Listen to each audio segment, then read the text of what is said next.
안녕하세요. 현재 서울에서 카페를 운영하고 있는 50대 여성입니다. 한가한 요즘 지인의 추천으로 사연 채널을 접하게 되었는데요. 처음에는 그저 무료함을 달래기 위해 접하게 되었던 사연 채널은 어느새 일상을 함께하게 되었네요. 사연을 들어보니 몇몇 분들은 가슴에 묻어두었던 이야기를 소개하고 후련함을 느꼈다고 하시더라고요. 그래서 오늘 저 또한 아무도 모르게 혼자서만 간직했던 이야기를 꺼내보려고 해요. 그럼 시청자분들이 저의 이야기를 듣고 삶의 원동력을 얻길 바라며 이야기를 시작하도록 하겠습니다. 교직에 몸담고 있는 부모님 덕분에 저는 어릴 적부터 신동 소리를 들을 만큼 공부를 잘했었어요. 부모님의 도움으로 이런 저의 성적은 꾸준히 유지가 되어 서울 상위권 대학교에 무사히 입학할 수 있었죠. 다른 친구들은 대학교에 입학한 후 다른 학교 학생들과 만나 놀러 다니기 바빴는데요. 성격 자체가 시끄러운 것을 싫어하는 저는 새로운 사람을 만나 몰려다니는 것이 귀찮게 느껴지더군요. 그래서 의도치 않게 공부에만 매진하게 된 것이고요. 다른 동기들이 놀러 다닐 동안 공부를 해서인지 성적은 항상 상위권을 차지했고 어느새 교수님들의 기대를 한몸에 받는 학생이 되어 있었죠. 교수님들께서는 하나같이 대학원에 가 교수의 길을 걸어보는 것이 어떻겠냐며 권유를 해주셨습니다. 성실함과 뛰어난 두뇌가 아깝다면서요. 공부하는 것을 좋아했기에 교수님의 말씀처럼 대학원에 진학해 더 공부를 하고 싶었는데요. 세상 모든 일이 자기 뜻대로 되지 않듯 저 또한 대학원에 진학하지 못하게 되었네요. 대학교를 졸업하자마자 가부장적이던 아버지의 뜻에 따라 맞선을 보고 결혼을 하게 되었거든요. 맞선을 보라는 말을 들었을 때만 해도 아버지를 설득해보려 노력을 했습니다. 왜 그런 말이 있잖아요. 아무리 깐깐하고 엄한 부모라고 해도 결국 자식을 이기는 부모는 없다는.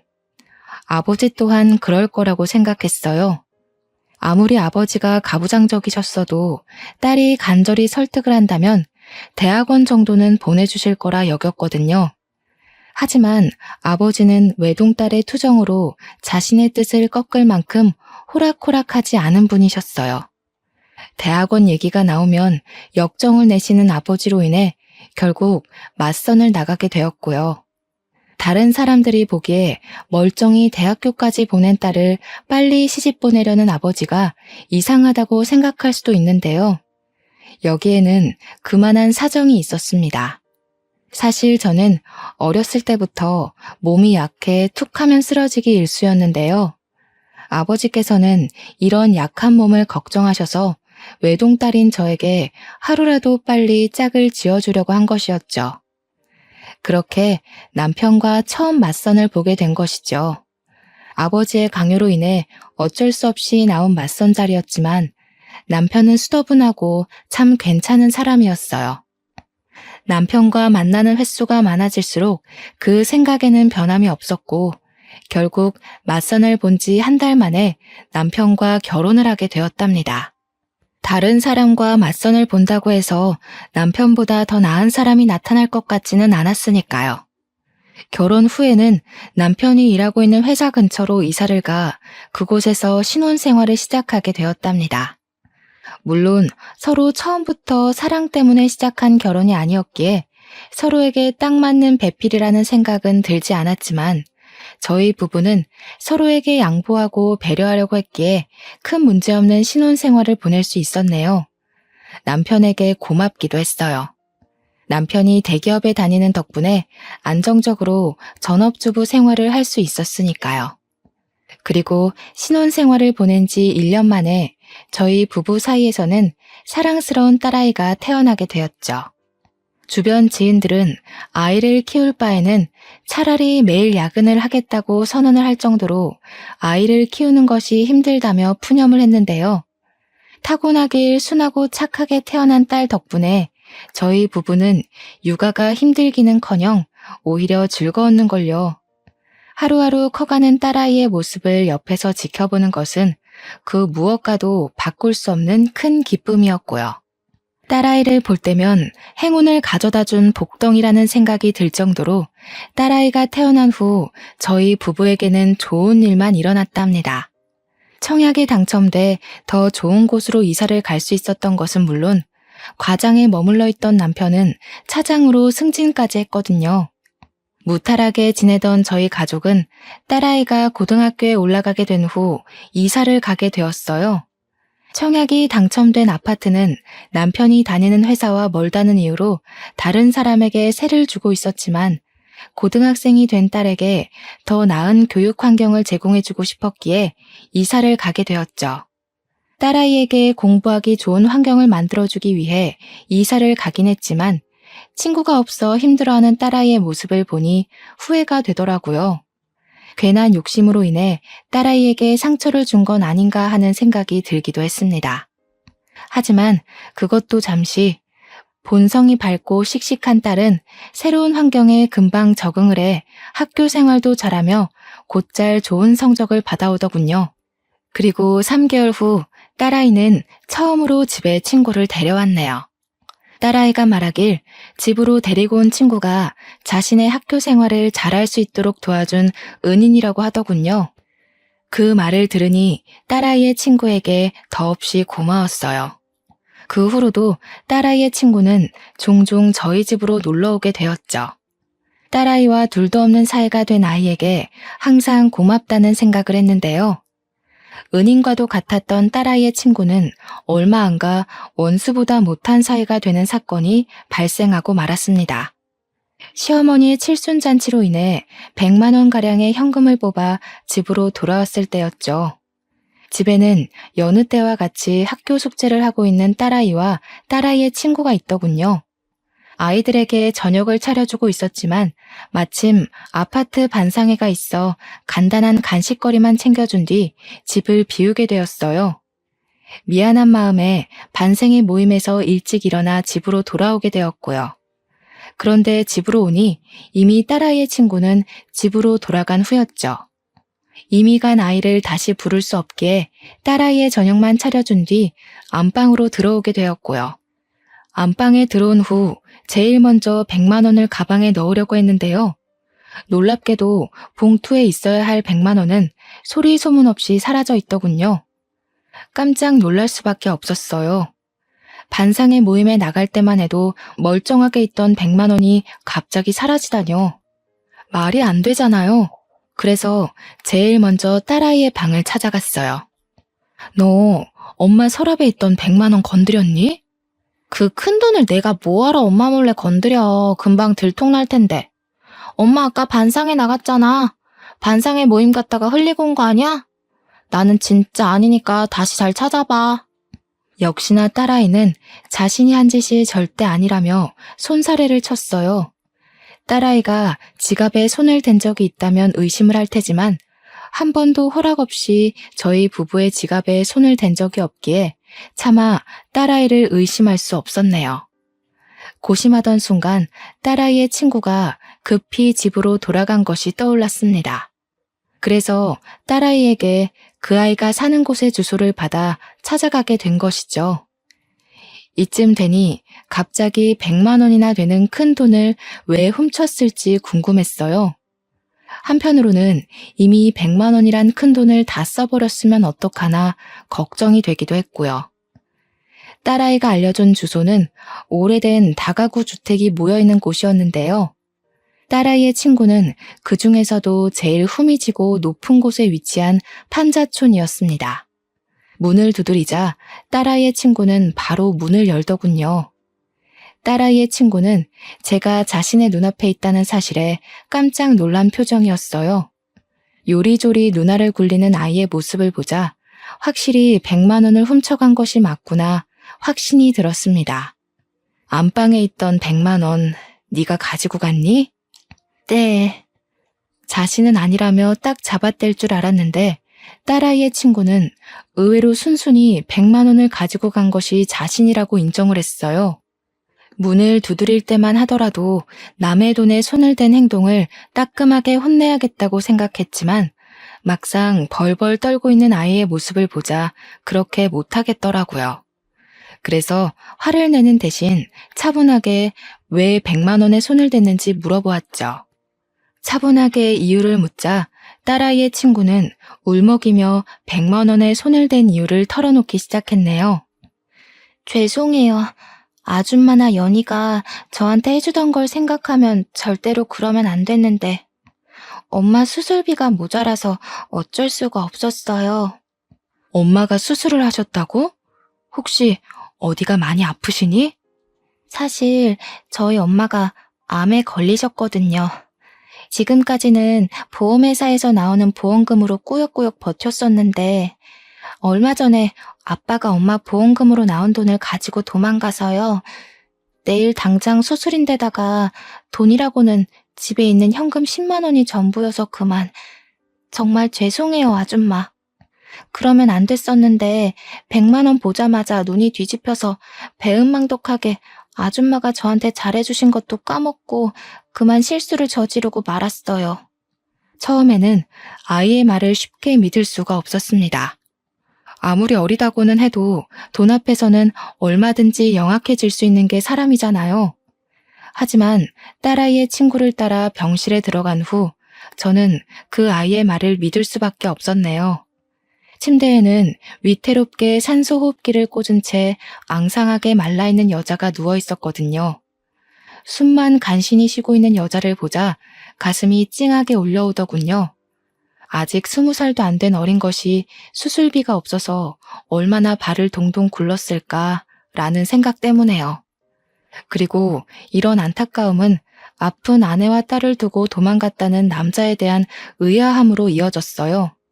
딸아이의 친구에게 물어보자 부끄러운 듯 우물쭈물하던 아이는 남자에 대한 설명을 해주었죠. 원래부터 도박 중독자였던 아빠는 엄마와 이혼을 한 후에도 몰래 집으로 들어와 돈을 들고 도망을 가기 일쑤였다고 해요. 아빠가 집안을 쑥대밭으로 만들고 갈 때면 엄마는 술을 마셨었는데요. 처음에는 한 병으로 시작하던 주량이 나중에는 주체할 수 없을 정도로 늘어나 결국 암에 걸리기까지 했다더군요. 기가 막혔습니다. 결국 아이의 엄마가 아프게 된 것도 착하던 아이가 남의 돈에 손을 대게 된 것도 모두 아빠라는 작자가 도박에 손을 대며 생긴 일이잖아요.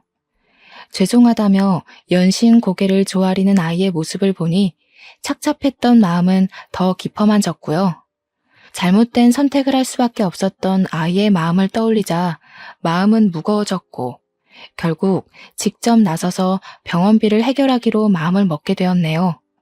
통장에는 남편 몰래 아파트 아이들의 공부를 도와주며 모아두었던 500만 원이 들어있었거든요.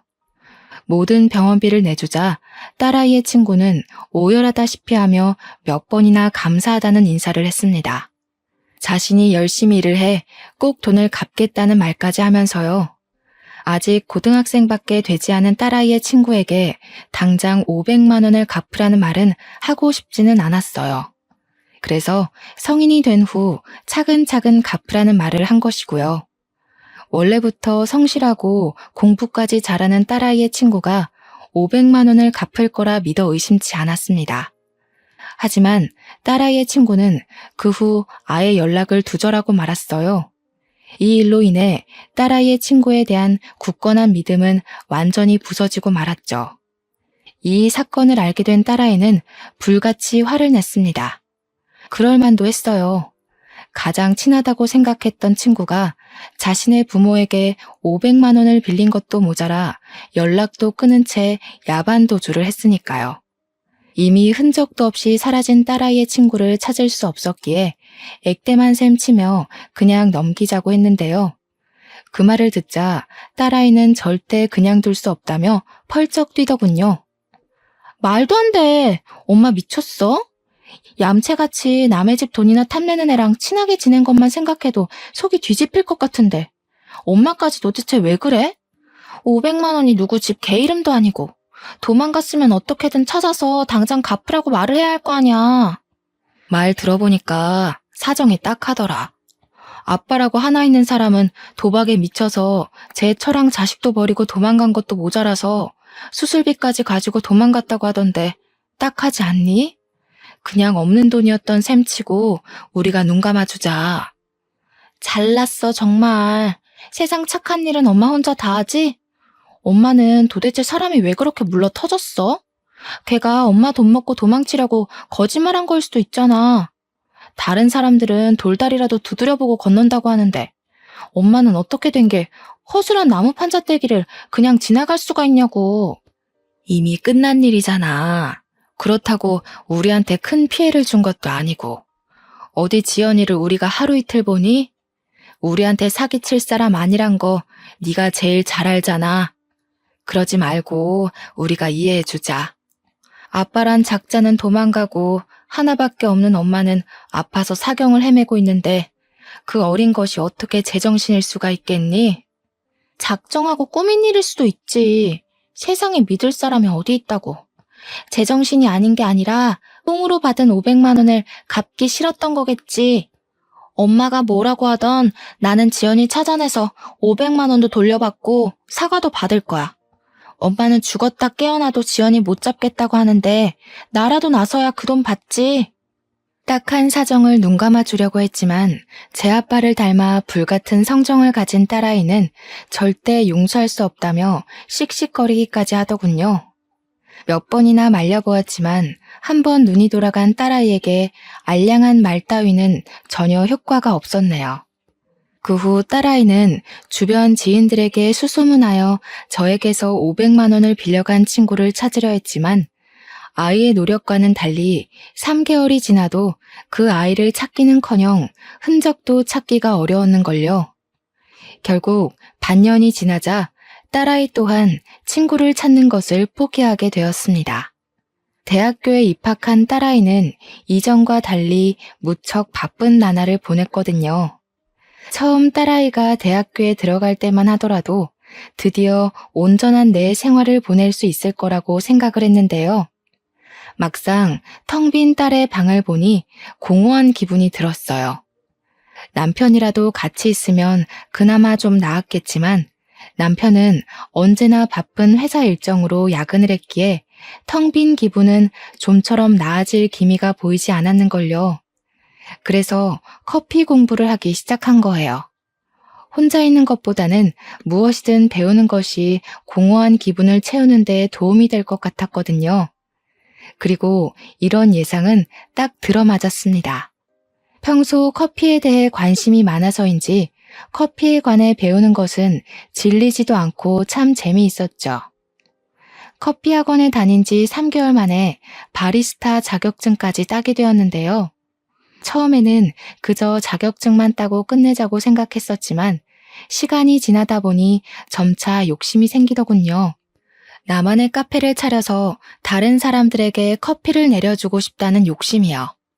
남편에게 이런 작은 소망을 제일 먼저 이야기하게 됐는데요. 남편은 카페를 차린다는 소리를 듣자마자 콧방귀부터 끼며 무시를 했네요. 당신이 카페를 차린다고? 쓸데없는 소리 하지 말고 밖에서 뼈 빠지게 고생한 신랑 밥이나 잘 차려주고 집안 살림이나 잘해. 당신은 안에서 새는 바가지 밖에서 샌다는 말도 몰라? 집에만 눌러앉아서 사업하는 걸 너무 쉽게 보나 본데 사회생활 한 번 안 해본 당신이 할 줄 아는 게 뭐가 있다고 카페 차린다는 말을 해? 괜히 나댔다가 일 키우지 말고 그냥 집에서 밥이나 하면서 살아. 그게 당신한테 어울리니까. 당신 말을 왜 그렇게 해? 나 쉽게 보고 카페 한다고 말한 거 아니고 나도 나름대로 공부하고 고심해서 말한 거야. 당신 말대로 나 제대로 된 사회생활 한 번 안 해본 가정주부인 거 맞고 터무니없는 소리 하는 게 맞을 수도 있어. 근데 남편이면 아무리 터무니없는 소리라고 해도 들어줘야 하는 거 아니야? 밖에서 돈 벌어오는 것도 피곤한데 내가 당신 헛소리 하는 것까지 들어줘야 돼?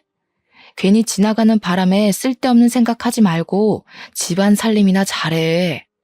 남편의 말을 들으니 슬슬 짜증이 나더군요.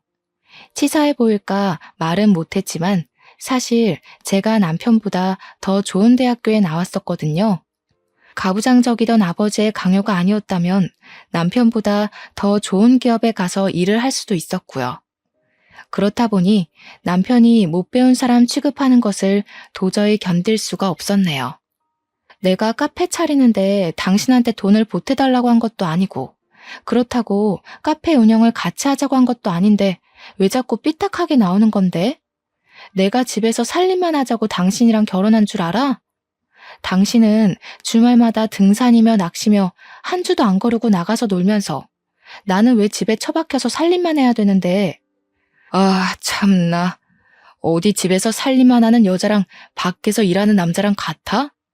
지금까지 편하게 집에서 살림만 하게 해줬더니 이제 남편한테 바락바락 대들기나 하고 쓸데없이 바람 넣는 옆에 애들 때문에 막 나오나 본데 당신 지금 다니는 커피 학원인가 뭔가 하는 거 당장 그만둬.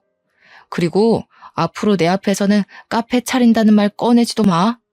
나는 내 여자가 다른 남자 앞에서 실실 웃음이나 흘리면서 돈 버는 꼴은 죽어도 못 보니까. 알았어? 정말 어이가 없었습니다. 엄연히 커피와 디저트를 즐기기 위해 만들어진 카페를 옆에서 커피나 따라주는 다방 취급을 하다뇨. 꽉 막힌 남편의 사고방식을 이해할 수 없을 뿐더러 후회도 되더라고요. 이렇게 꽉 막힌 남자와 결혼해 하고 싶은 일을 포기해야 하는 현재 상황이 말이에요. 그리고 이런 남편의 반대는 오히려 승부욕을 끌어올렸고 될 대로 되라는 심정으로 대출을 받아 카페 사업을 시작하게 되었죠. 물론 처음에는 대출금을 갚지 못할 정도로 장사가 되지 않으면 어쩌나 걱정하기도 했지만 결과는 성공적이었어요. 제가 운영하는 카페는 커피와 케이크가 맛있기로 근처 주부들 사이에서 소문이 났거든요. 덕분에 남편의 주머니에서 나온 쥐꼬리만한 생활비로 살 때와는 비교도 할 수 없을 정도로 풍족한 생활을 할 수 있게 되었죠. 남편 또한 카페에서 나온 수익이 자신의 월급과 맞먹는다는 것을 알게 된 후부터는 아무 말도 하지 않았고요. 그렇게 오기 하나로 차렸던 카페가 동네 맛집으로 선정될 만큼 인기가 많아지는 동안 참 많은 것들이 변하게 되었답니다. 대학교를 졸업한 딸아이는 같은 직장에서 만난 사람과 결혼을 하고 남편은 30년 동안 다니던 대기업에서 은퇴를 했거든요. 은퇴한 남편은 하루 종일 하는 것도 없이 거실에 누워 텔레비전만 봤는데요. 그 모습이 한심하기보다는 참 심심해 보이더군요. 마치 가정주부 생활할 때 모습 같았고요.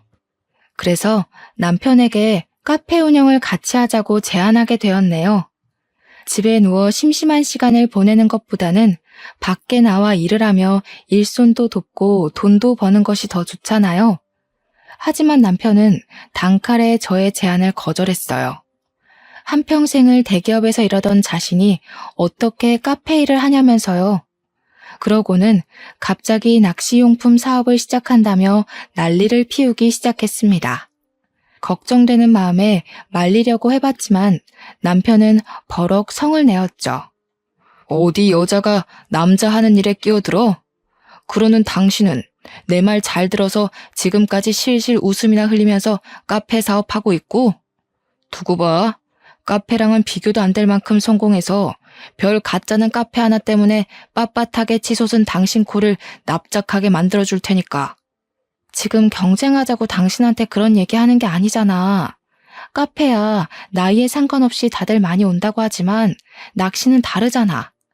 바닷가에서 자리 잡고 시작해도 운영될까 말까 한 게 낚시용품 사업인데 바다는커녕 제대로 된 강가도 없는 여기서 누가 낚시용품을 사겠냐고. 이렇게 생각하는 게 짧으니 사회에 나와서도 남자들한테 밀리지. 인터넷으로 팔면 되지 뭐하러 바닷가까지 가서 물건을 파냐고. 당신 나한테 훈계할 시간에 가서 공부나 더 하고 와. 되지도 않는 머리 굴리면서 하늘 같은 서방 기껏 생각이나 하지 말고. 걱정이 돼서 한 말이었지만 남편은 제가 자기를 무시한다고 생각하는 모양이었어요. 오해를 하는 남편에게 다시 이야기를 하려 했지만 남편은 그때마다 직장 생활을 하지 않은 것을 걸고 넘어지며 헐뜯기 바빴는걸요. 딸까지 합세하여 남편을 말려보았지만 사업을 하겠다는 남편의 고집을 꺾기에는 역부족이었고 남편은 결국 사업을 하고 말았네요. 착잡한 마음 때문에 잠도 설치는 저희 모녀와 다르게 남편은 그저 신나 보였어요. 그럴 만도 했습니다. 한평생 회사원으로 살았던 남편은 한 번이라도 사업을 해 사장님 소리를 들어보고 싶다는 말을 입에 달고 살았거든요. 남편은 사무실에서 새우잠을 자며 열심히 일을 했는데요. 열정 넘치고 간절하던 모습은 정확히 6개월 후 귀신같이 사라지고 말았죠. 제가 뜯어 말릴 정도로 사무실에서 살림을 차리던 모습은 온데간데 없이 거실에서 리모컨만 만지작거렸고요. 사업을 내팽개친 남편의 모습을 보니 실망스러움을 감출 수가 없더군요. 큰 성공을 바란 것은 아니지만 가족의 반대까지 겪으며 시작한 일을 흐지부지하게 끝내다니 있을 수 없는 일이잖아요. 당신 계속 집에서 리모컨만 붙잡고 있을 거면 제발 사업 정리라도 해. 다달이 사무실 유지에 들어가는 돈이 얼만데 당신은 아깝지도 않아? 다른 집 마누라들은 남편이 사업한다고 하면 기 살려주려고 온갖 내조는 다 한다던데. 이거는 뭐 내조는커녕 잔소리만 하고 있으니 이래서 머리 검은 짐승은 거두면 안 된다고 하는 건데 내가 당신 하나 편하게 가정주부 시켜주겠다고 뼈 빠지게 일한 게 몇 년인데 그 은혜는 다 어디로 팔아먹으시고 쉬고 있는 남편 바가지나 긁어대는지. 내 사업 망하면 그건 다 당신 입에서 나오는 재수없는 잔소리들 때문이니까 그런 줄 알아. 기가 막혀서 쥐꼬리만한 생활비 주면서 생색은 생색대로 내는 당신 때문에 내가 그동안 얼마나 힘들었는데. 사실 카페 사업 시작한 것도 다 몇 푼 되지도 않는 푼돈 가지고 장난질하면서 사람 심란하게 만들었던 당신 때문이야. 그깟 몇 푼? 당신이 말하는 그깟 몇 푼 벌려고 나는 지난 30년 동안 발바닥이 터지도록 뛰어다녔어. 아유, 됐어. 사회생활도 안 해본 무식한 옆에 내가 뭘 알겠냐? 그냥 말을 말아야지. 참 씁쓸했습니다. 그동안 가족의 행복을 위해 참 열심히 일했다고 생각했었는데 남편에게 돌아온 말이 고작 무식한 옆에내라뇨. 이런 말을 듣고 나니 남편이 아닌 돌아가신 친정아버지가 미워지더군요. 친정아버지께서 저에게 결혼이 아닌 취업을 할 수 있도록 도와주셨다면 최소한 무식한 옆에내라는 소리는 안 들었을 테니까요. 말다툼 후 투명인간 취급을 하는 남편을 보며 결혼은 왜 했을까란 후회감이 밀려옴과 동시에 덜컥 겁이 났는걸요. 남편의 사업이 망해 빚쟁이가 되면 어떡하나라는 걱정이요. 그리고 이런 저의 걱정은 정확히 1년 후 현실로 다가오고 말았네요. 값싼 중국산 용품을 국내산이라 속여 판 것이 결정적인 발단의 원인이었어요. 남편은 원산지를 속였을 뿐만 아니라 싸구려 용품을 비싼 값에 파는 양심 없는 짓까지 했죠. 저희 모녀는 이제라도 사업을 접으라며 빌었지만 정신을 못 차린 남편은 사채업자에게까지 돈을 빌려 사업을 이어나갔고 결국 저희 가족은 건널 수 없는 강을 건너고 말았습니다. 눈덩이처럼 불어나는 이자를 갚지 못하자 사채업자들은 귀신같이 찾아와 남편을 독촉했는데요. 그제야 사태의 심각성을 깨달은 남편은 사업을 정리하려 했지만 이미 상황은 최악으로 치닫고 있었죠. 남편이 사업에서 실패한 후 저희 가족에게 남은 것은 막대한 빚더미뿐이었어요. 남편은 막노동을 하며 돈을 벌었고 하루에 6시간만 카페를 운영하던 저는 영업시간을 24시간으로 바꾸며 빚을 갚기 위해 노력했습니다. 딸아이는 임신 막달의 몸으로 육아휴직도 쓰지 못한 채 일을 나갔고요. 하지만 이런 힘든 상황과 별개로 빚은 늘어만 갔어요. 한평생 살았던 아파트까지 팔았는데 말이죠. 어떻게든 긍정적으로 생각해 보려 했지만 나아질 기미가 보이지 않는 상황이 지속되다 보니 머릿속에는 부정적인 생각만 가득했습니다. 부정적인 생각이 가득 찬 머리는 자연스럽게 남편을 원망하게 되었고요. 울고불고 매달렸을 때 사업 접었으면 이 나이에 빚 갚느라 고생할 일은 없었을 텐데 도대체 이게 무슨 날벼락이야? 사업을 하다 보면 실수할 수도 있는 거지. 뭘 그런 걸 가지고 난리야? 당신 아니어도 신경 쓸 게 산더미니까 쓸데없이 짓거려서 일 망치지 말고 가게 문 열고 커피나 팔아. 당신이 커피를 많이 팔아야 그만큼 빚이 줄어들 테니까. 임신 막달인 딸내미까지 일 다니게 해놓고 당신은 미안하지도 않아? 우리는 그렇다고 쳐도 임신한 연인은 도대체 무슨 죄인데? 임신해서 좋은 것만 줘도 모자랄 판에 부모가 진 빚까지 갚으라 하는 게 당신은 말이 된다고 생각해? 그래, 마누라며 딸내미까지 길바닥 나가 돈 벌게 시킨 내가 나쁜 놈이지. 당신 이 말이 듣고 싶었던 거잖아. 아주 속이 시원하겠네. 이참에 동네에 소문나게 광고라도 하지 그래? 돈도 못 벌어오는 주제에 마누라며 딸내미까지 돈 벌어오라고 시킨 남편이랑 사느라 죽을 맛이라고. 제가 원하는 것은 진심이 담긴 남편의 사과였지만 남편은 그마저도 해주지 않더군요. 다짜고짜 화부터 내는 남편이 이해가 가질 않았어요. 자신의 잘못으로 모든 일이 벌어졌다고 하면 사과는 하지 않더라도 최소한 죄책감은 가져야 하는 게 맞잖아요. 남편은 자신의 사업이 망한 것도 사채업자들에게 쫓기며 반지하에 사는 것도 모두 고분고분한 아내를 만나지 못해서라고 했는데요. 모든 것을 남 탓으로 돌리는 남편 때문인지 어느 날부턴가 아랫배가 너무 아파왔어요. 참을 수 없을 만큼요. 처음에는 참아보려고 했지만 복통은 일주일이 지나고 2주일이 지나도 가라앉을 기미가 보이지 않았습니다. 참을 수 없는 복통에 가까운 병원을 방문하자 의사는 정밀 검사를 받아볼 것을 권했습니다. 그리고 검사 결과는 충격적이었습니다.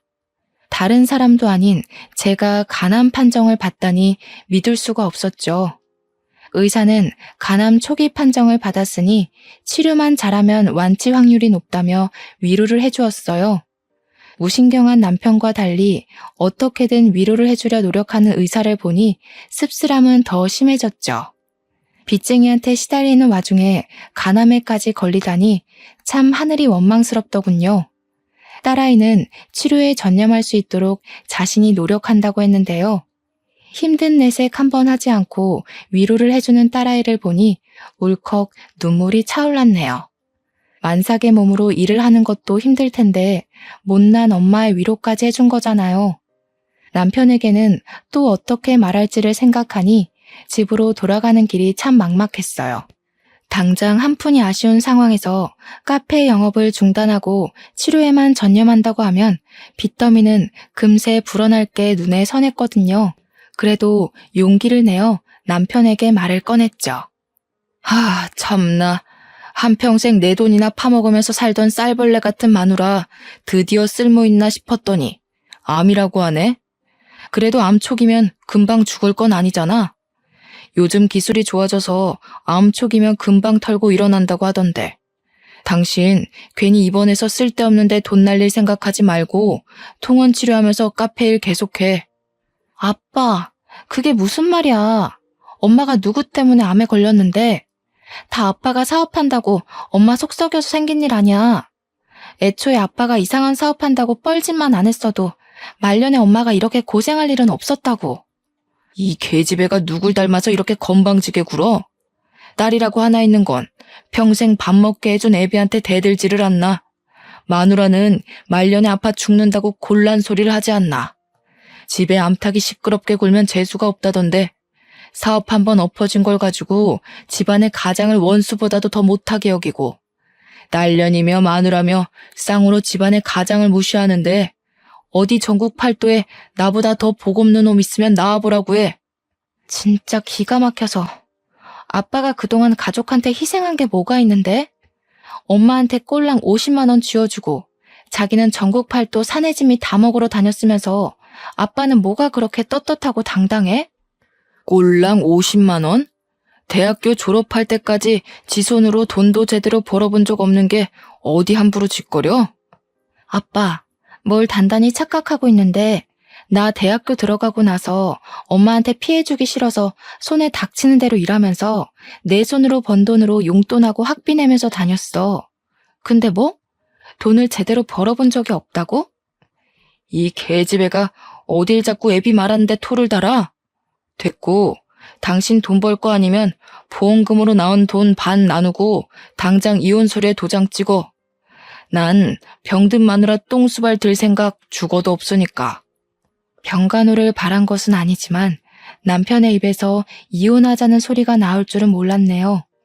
아무리 사랑 없이 시작한 결혼이라지만 그래도 한 입을 덮고 지낸 시간이 20년인데 자기한테 이득이 없다는 이유로 사람을 일회용품처럼 버릴 줄은 몰랐는걸요. 남편의 반응을 본 딸 또한 남편과 당장 이혼부터 하라며 길길이 날뛰었고요. 딸아이는 계속해서 이혼할 것을 밀어붙였지만 저는 계속해서 이혼하는 것을 미루어왔습니다. 미련하다고 생각하실 수도 있지만 시간이 지나면 남편이 정신을 차리고 이혼하자고 말한 것을 후회할 줄 알았거든요. 하지만 남편이 자신의 잘못을 깨달은 날은 오지 않았어요. 오히려 치료를 위해 입원한 병실까지 찾아와 이혼을 하라며 난동을 부렸죠. 계속해서 이혼을 강요하는 남편의 추태에 못 이겨 결국 이혼을 하게 되었습니다. 도저히 남편의 행패를 받아줄 재간이 없었으니까요. 이혼을 한 후에는 카페 영업도 중단한 채 오직 투병에만 집중하게 되었는데요. 그쯤 남편은 파산 신청을 했기에 오히려 마음이 더 홀가분하더군요. 더 이상 갚아야 하는 돈을 신경 쓸 일은 없는 거니까요. 그래서 되도록 긍정적인 마음을 먹기 위해 노력하며 투병 생활에도 그 누구보다 적극적으로 임하게 되었네요. 하지만 빨리 낫고 싶다는 간절한 마음과는 다르게 몸은 하루가 다르게 나빠졌어요. 치료를 할수록 악화되는 몸 상태에 결국 카페를 처분하기까지 이르렀고요.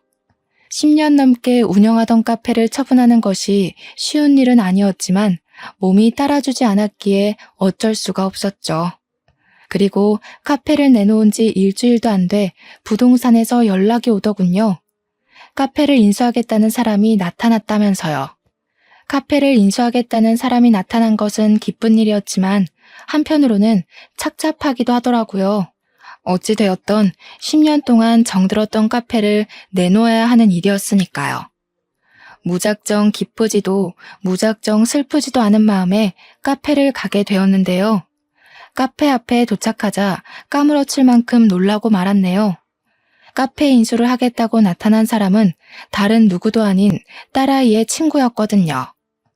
같이 온 딸아이 또한 저와 마찬가지로 많이 놀란 듯 보였어요. 하지만 놀랐다는 사실이 무색하도록 딸아이는 친구에게로 달려들어 멱살을 들어 올렸습니다. 염치도 없게 500만 원이나 되는 돈 훔쳐먹고 달아난 주제에 여기가 어디라고 기어 올라와? 세상은 참 불공평해.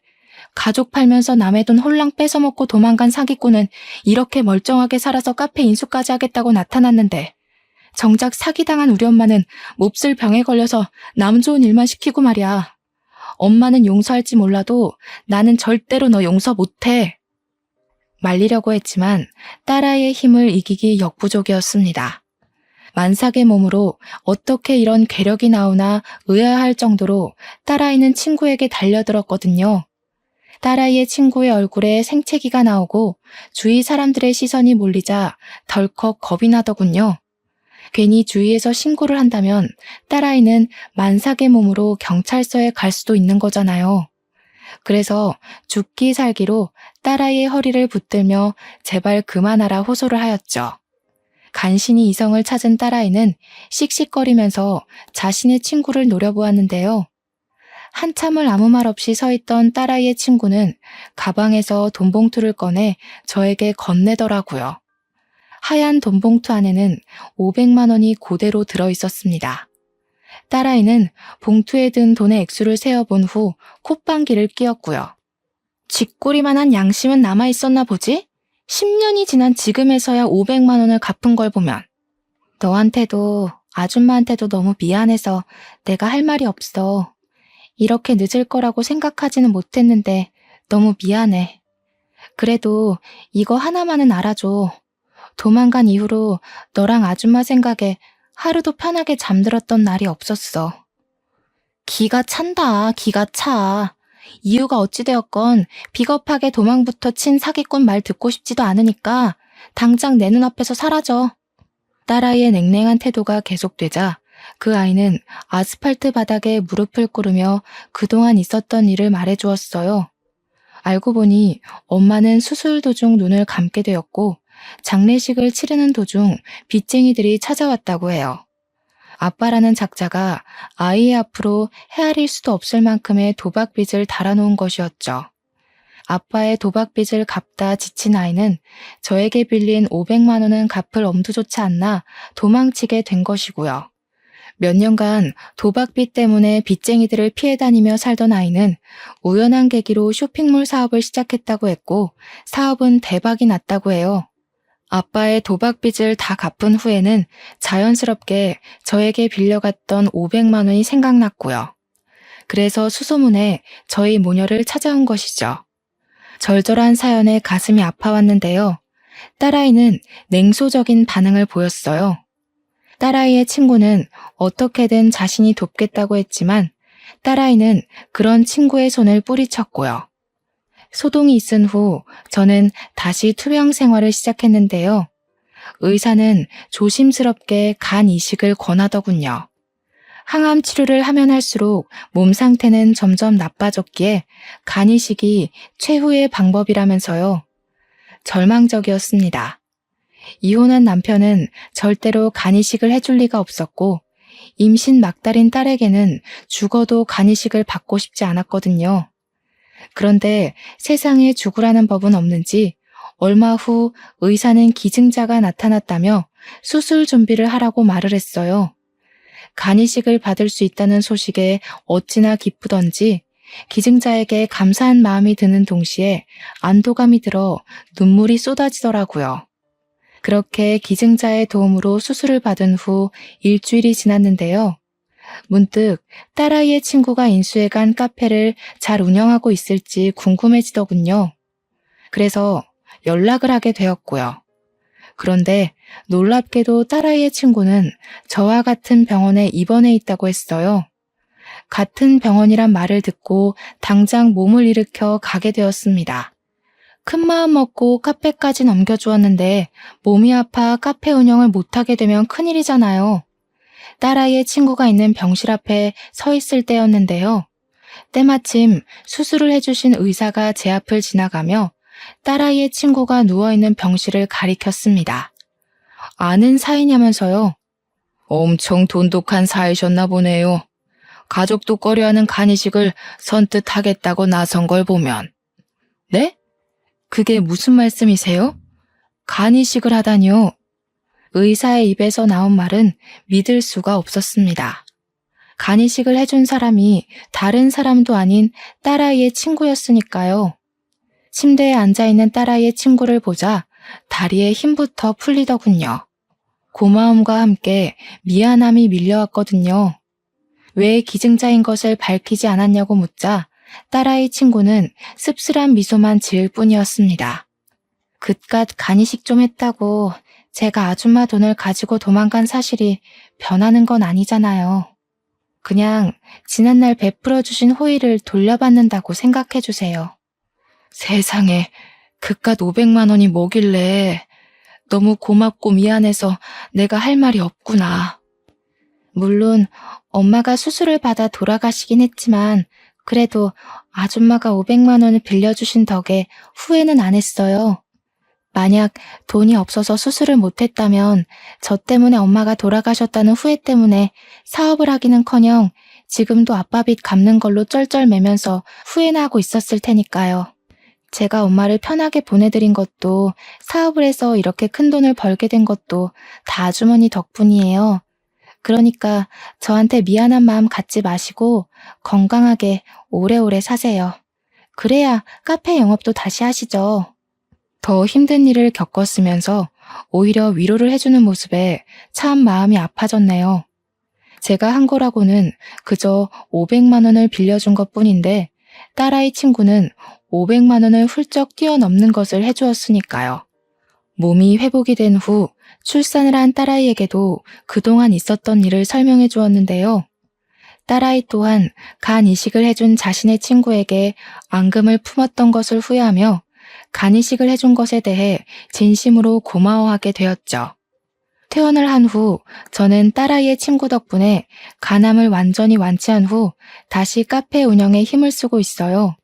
몸을 회복하고 나자 딸아이의 친구는 자신이 인수했던 카페를 다시 저에게 돌려주었거든요.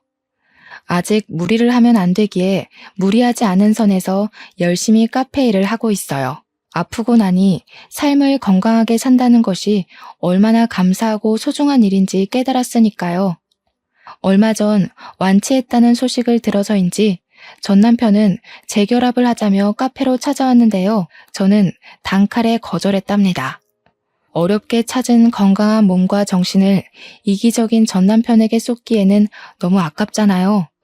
딸아이의 친구가 500만 원을 들고 도망갔을 때만 하더라도 이렇게 크게 은혜를 갚을 거라고는 상상도 못했는데 인생이란 참 신기한 것 같아요.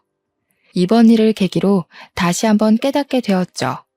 선행을 베풀면 언제가 되더라도 자신에게 꼭 돌아온다는 것을요. 현재 저는 딸아이의 친구를 하늘이 내려준 소중한 천사라 여기며 자식처럼 잘 지내고 있답니다. 사연을 신청하시는 분들께서도 주변에 힘든 사람이 있다면 외면하기보다는 작은 손길을 내밀어 주셨으면 좋겠어요. 그러면 언젠가 자신이 베풀었던 작은 선행은 그 배가 되어 돌아올 것이니까요. 그럼 지금까지 길었던 저의 이야기를 들어주신 시청자분들에게 감사 인사를 올리며 이야기를 마무리하도록 하겠습니다. 이야기를 들어주신 시청자분들 진심으로 감사드리며 모두들 베푸는 삶을 사시길 바랄게요. 감사합니다.